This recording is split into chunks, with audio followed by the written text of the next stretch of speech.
Okay, don't be shy, Jethro. What kind of a rabbit is he?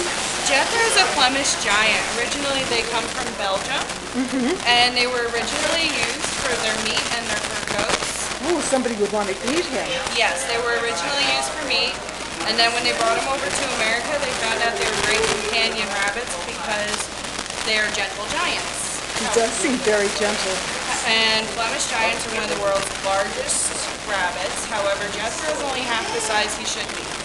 He's the only survivor from a hoarded household. He came to us skin and bones. The only way we could carry him was in a laundry basket. And as time went on, we were able to pick him up like this, but he still has moments where he's very afraid.